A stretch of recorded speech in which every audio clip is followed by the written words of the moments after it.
É isso aí, Bárbara Mourinho. Nós vamos falar agora sobre o TOC, transtorno obsessivo compulsivo. Um mal que vem afetando muitas pessoas e por vezes causando muitos problemas paralelos. Que doença é essa? Como saber quando está se manifestando?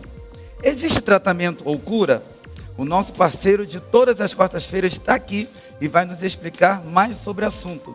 E é com muito prazer, muita honra que nós estamos recebendo aqui mais uma quarta-feira o doutor psicólogo clínico Sandro Massini. Olá, Boa Renato. tarde, tudo bem, Boa doutor? tarde, sempre um prazer estar aqui com vocês.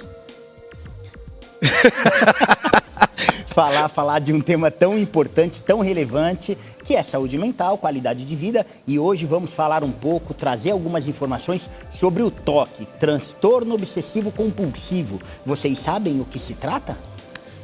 Muitas pessoas não sabem, então nós já queremos já abrir aqui o nosso quadro, querendo saber o que é o transtorno obsessivo compulsivo. Explica pra gente, por favor, doutor. Bom, como o próprio nome diz, né, é um transtorno obsessivo. A gente entende por obsessão uma enxurrada de pensamentos, né? As obsessões, elas podem se manifestar por pensamentos, elas podem se manifestar por ideias ou por imagens.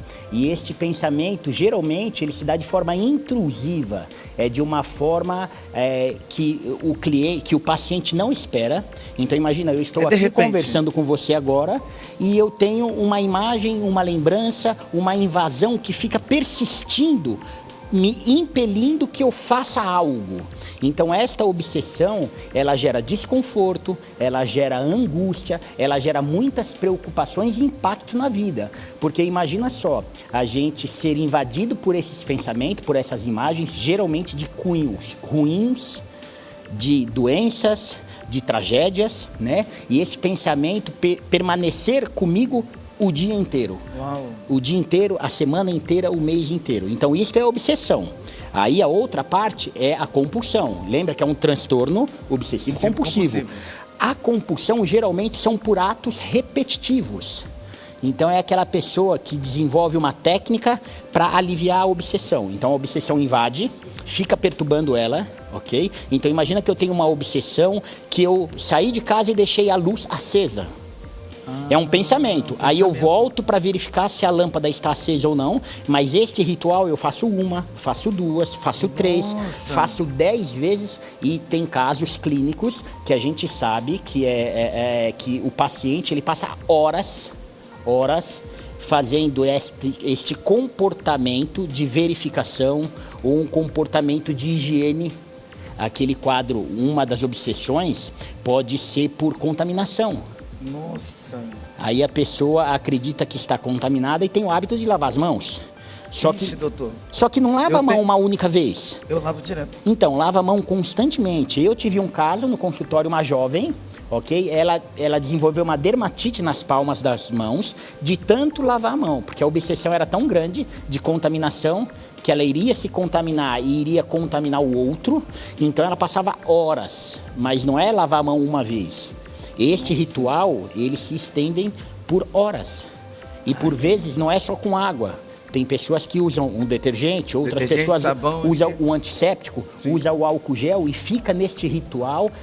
Imagina o sofrimento. Diariamente, constantemente. E aí o transtorno, a diferença do transtorno para mania, porque mania todos nós vamos ter em algum momento na vida. De alguma coisa. Mania. Então você tem uma mania de tomar banho, primeiro lavar o cabelo, ou lavar o corpo, primeiro, enfim, mania no normal, né? Faz parte e é natural, mas quando essa mania, ela se torna um comportamento obsessivo e começa a interferir no seu dia a dia, na sua qualidade de vida, né? No nosso ir e vir, aí a gente fala, olha, esta pessoa pode estar desenvolvendo um TOC. Uau. Então muitas pessoas têm TOC, e não sabe. E não sabe e não busca ajuda, porque acha algo normal. Uau. Então, nós podemos dizer que uma pessoa que já tem um TOC, ela pode surtar. Sim, porque olha, lembra, se é por obsessão, se é invasão de pensamentos, ideias e imagens, tem alguns rituais... Repetidas sequências de coisas que ela tiver que fazer também, né? Porque esta obsessão, ela pode ser obsessão por simetria, arrumar as coisas, por limpeza, pode ser por verificação, pode ser por doença. Eu conheço pessoas assim, por limpeza, por arrumação. Eu também conheço muitas. Uau. Então, a gente coloca o diagnóstico do toque quando este ritual é maçante, ele se torna um ritual negativo de modo a interferir a qualidade da vida. Porque a pessoa ela pode ser extremamente higiênica, ok? Agora, se ela perder muito tempo na higiene, eu atendi um paciente, então assim, olha, os toques, esses pensamentos delirantes, quando você disse que uma pessoa pode surtar com o quadro de toque, numa pequena porcentagem. A gente fala em torno aí de 0,5%, mas as pessoas acabam surtando, entrando em quadros psicóticos pelos pensamentos delirantes em relação ao toque quando não tratado. Então, eu disse, é a obsessão. Então, eu tenho uma obsessão que, se eu não fizer determinado ritual, a minha família ou um familiar ou um amigo vai morrer. E isto é a obsessão do toque. Então, eu atendi um cliente, ok, que ele andava pela rua e ele não podia pisar, mudar de cor aonde andava. Então, assim, o ritual dele era, se ele está andando num lugar onde a predominância é cor clara, não poderia trocar para cor escura. E como que atravessa o asfalto? Atravessar o asfalto. Uau. Como que a pessoa ela descobre que ela tem um toque? É mediante uma consulta? Então, sim, geralmente sim, mas a gente entende que o toque, geralmente, ele se desenvolve por alguns perfis de personalidade.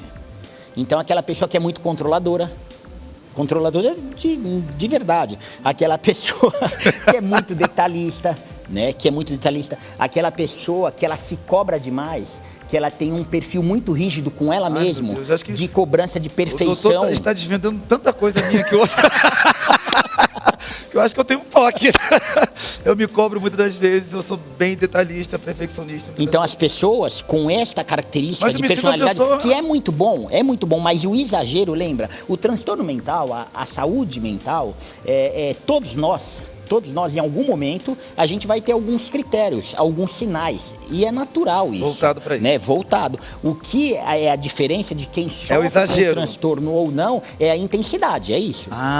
Então, é claro, assim, eu sou um cara extremamente perfeccionista e eu me cobro muito. Questão em todos os sentidos, na área acadêmica, na área profissional, na área familiar, ok, é bom, hein? É bom porque a gente quer entregar o nosso melhor. Né? Mas quando isso é de forma obsessiva, que me anula em outras áreas da minha vida, se torna uma doença e gera sofrimento. O sofrimento, a pessoa acaba impactando a vida. Eu tive outro assim, o toque é um transtorno, a prevalência do toque mundialmente é em torno aí de 2 a 3% no mundo. Uau. No mundo. No Brasil, passa de 4 milhões de pessoas. Chegando a estatística no Brasil de 4 a 5 milhões. Uau. No Brasil. E diga-se de passagem, é um diagnóstico, a gente sabe que com a pandemia, este quadro... Na pandemia, o quadro aumentou, como é que ficou o quadro do toque na pandemia? Aumentou. Porque, olha, então vamos imaginar que um dos quadros, né, uma das características mais prevalência do toque é a de limpeza, é a de higiene. E aí imagina só, um dos tratamentos, lembra que o toque é um transtorno mental por uma descompensação bioquímica e que por vezes tem que ser medicado, ok? A gente tem que fazer a compensação medicamentosa, associado à terapia cognitiva comportamental, é a mais indicada. E um dos trabalhos da terapia cognitiva comportamental é a gente desestimular esta compensação. Então a pessoa tem a obsessão, e para aliviar essa obsessão, ela tem os quadros, ok, comportamentais, de rituais ou de manias para aliviar o sofrimento. Porque essa obsessão é tanta, a pessoa cansa de tanto pensar, ela desenvolve o comportamento para ela aliviar. Na parte da higiene, o pensamento, a obsessão é de contaminação. Sim. Então, ela vai limpar essa obsessão com o comportamento de lavar as mãos. Na terapia, a gente induz a pessoa, a gente trabalha com o paciente para que ele não faça o ritual. Porque a gente sabe que quando a gente extinguir esse ritual, a intensidade obsessiva ela diminui. Porque a diferença do toque, a gente sabe que é um transtorno ansioso. Lembra que a gente já falou aqui do pânico. O pânico é um quadro de incidência muito alta, o pânico. É um pico muito alto. E aí ele volta. O toque é um platô. Ele sobe numa curvatura mediana, mas ele permanece médio por horas. Então, para aliviar essa tensão, ela tem o comportamento. Só que a pandemia não foi convidado, a gente não era obrigado a aumentar a higiene. Verdade. Sim. Não era obrigado, a gente tinha que passar álcool em gel em tudo. Não podia entrar com sapato em casa, assim, a gente teve que redobrar os cuidados. Redobrar isso. Não foi? Imagina para a pessoa que tinha toque. Então, ela estava sendo medicada, ela ia para o terapeuta falava, olha, diminui essa obsessão. Ela falava, não, mas eu vou pegar o coronavírus. Então, a pessoa que já tinha este pensamento obsessivo, ela sofreu mais e este quadro piorou. Então, se você me pergunta se a pandemia favoreceu ou não o surgimento de novos quadros, de novos diagnósticos, eu digo que sim, piorou. Nossa. Podemos dizer que o toque ele é hereditário? Também, como todo transtorno mental, ele é hereditário, né? Ele tem herança, ele é genético, hereditário e o social, o aspecto social de personalidade que a gente já falou há pouco. Sim, sim. Um exemplo, você acabou de falar a respeito da pandemia, que se agravou, que piorou. Uma pessoa que nunca na vida teve o toque, ela pode ter recebido o toque agora, da pandemia para cá? Então, olha, geralmente o toque ele começa a desenvolver na infância. Ah, na infância. Geralmente é um transtorno ansioso e a pessoa vem com essas características em torno de 10 anos. 10 anos começa. Quando não desenvolve nessa idade aproximadamente de 10 anos, desenvolve aproximadamente aos 20 anos. Os estudos clínicos mostram que é mais ou menos nessa faixa etária. Agora, é claro que com a pandemia, se a pessoa tinha aquelas características mais de perfeccionismo, de obsessão, de controle, com esse quadro da pandemia, de extremo controle social, pode ser que esse quadro, enfim, foi um gatilho para que ele tenha se desenvolvido. Mas volto a dizer, não é apenas o lado social. Lembra que os transtornos mentais, eles precisam geralmente de um tripé, que é a genética, a hereditariedade e o contexto social. Então, ajuda, poderia... Podemos acabar. O toque pode ser acabado sozinho, doutor? Não. Não, é um transtorno mental, né? É uma alteração química, ok? Que quando não tratado, o prognóstico, ele é pior, porque é uma doença progressiva. Então, existe tratamento para melhorar a qualidade de vida, mas ele se extinguir por conta própria, os estudos não apontam esta linha. Entendi. E quem que é o profissional que trata o toque? O primeira linha, né? O profissional de frente é o psiquiatra. Por quê? Porque esse transtorno por conta das medicações, que esse transtorno ele gera um impacto muito grande na vida de qualquer indivíduo, porque ele interfere na sua vida laboral. As pessoas perdem a sua produtividade por conta das suas manias e seus rituais. Então ele interfere na sua vida familiar, interfere na sua vida acadêmica, na sua vida amorosa, porque você deixa de participar de rituais sociais por conta das manias e dos seus rituais clínicos, né? Então é algo significativo. Entendi. Acontece mais esses casos com homens ou mulheres ou independente? Geralmente, o que os estudos... o que você tem recebido mais lá no seu consultório? Mulheres. Mulheres? Em média de 2 para 1. Uau. Em média, assim, popularmente, né? Em média de 2 para 1. Só que nas mulheres, a gente costuma se perceber mais as obsessões. Quais e nos homens... Fala pra gente aí umas ferramentas que tem acontecido muito com as mulheres. De limpeza. Limpeza. De limpeza, de organização, de simetria, né? Então, simetria, aquelas pessoas que gostam tudo arrumadinho. Você abre o guarda-roupa, as camisas de acordo com as cores. Nossa. As calças todas com as cores, as calças dobradinhas de um jeito. Já é demais, né? Não, mas é simetria. Então você vai na cozinha, onde ficam os talheres, os pratos, os copos, tudo muito organizado, de tamanho do menor para o maior. Então geralmente estes rituais, né, são os mais clássicos. Mas a gente sabe que o toque também tem aquele ritual do acumulador. Sabe aquele transtorno de acumulação? Que as pessoas vão guardando? É uma característica do toque. É uma vertente do toque. Mas guardando em que sentido que você fala? Guardando objetos ou guardando mágoas no coração? Não, guardando objetos. Objetos. Aqueles Ok. o transtorno de acumulação, que, De acumulação que de as pessoas objetos em começam casa. a guardar as coisas e vão empilhando, que a casa parece até um depósito que perde-se o lugar Conheço pessoas assim. de andar em casa. Sim. Né? E este é uma característica, uma toque vertente também do toque. Uau. Porque é diferente Porque tem do muitas colecionador. Porque tem muitas pessoas, eu quero guardar isso aqui porque tem lembrança do meu pai. Eu Sim. quero guardar isso aqui, lembrança do falecido tal. E é normal, isso é são normal. as manias. Agora imagina se toda lembrança que eu tiver de viagem, das idades do meu filho, das idades da minha filha, de um concurso, de uma promoção, de uma amizade, de uma viagem, se eu for guardar algo significativo de toda a lembrança, eu vou ter que ter algumas casas.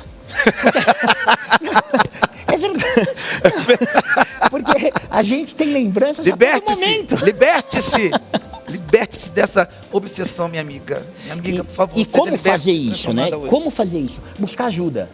Buscar ajuda. Lembre-se, se você que me ouve, se você estiver sofrendo de obsessão, desses pensamentos que te invadem durante o dia, seja por ideias, seja pensamentos de doença, seja pensamentos de morte, né? E você vive neste ritual para tentar aliviar este sofrimento, provavelmente você está sofrendo de transtorno obsessivo compulsivo. É hora sim de buscar ajuda. Busque ajuda de um profissional. É isso aí. É. E seja liberto e procure a sua mente clínicas.